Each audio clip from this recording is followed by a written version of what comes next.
श्रावयामि एकां संस्कृतकथाम्।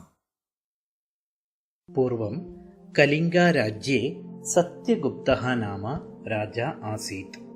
तस्य पुत्रः कमलापीडः। राजपुत्रः एषः बहु अध्ययनं कृतवान् आसीत्। यद्यपि एषः अतीव बुद्धिमान् किन्तु अहङ्कारी। सः सर्वदा महाराजम् एव उपहसति स्म।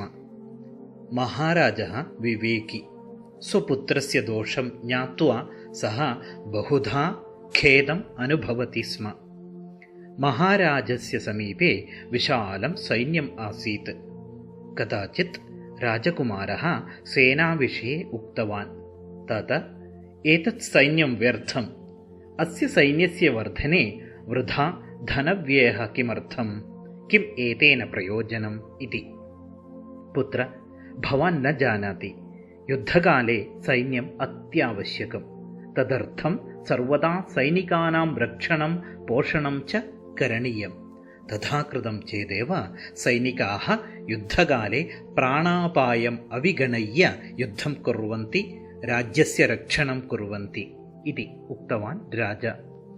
युद्धसमये एव धनं दत्तं चेत् बहवः जनाः लभ्यन्ते।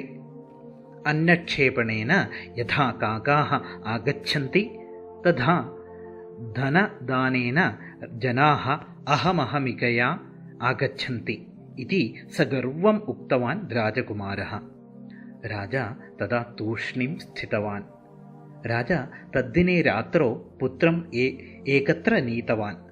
तत्र अन्नं स्थापयित्वा पुत्रम् उक्तवान्, पुत्र, इदानीं काकान् आह्वयतु इति। रात्रौ कथं वा काकाः आगच्छन्ति? किं भवान् मूर्खः इति पृष्टवान् राजकुमारः। पुत्र, अहं मूर्खः न। भवतः अविवेकस्य निवारणार्थम् अहम् एवं कृतवान्। यथा रात्रौ अन्नदाने कृते अपि काकाः न आगच्छन्ति, तथैव युद्धकाले धनं दत्ते अपि जनाः न लभ्यन्ते। अतः देशरक्षणार्थं सर्वदा सैन्यं रक्षणीयम् इति पुत्रम् उपदिष्टवान् राजा। जयतु संस्कृतं, जयतु भारतम्। धन्यवादः।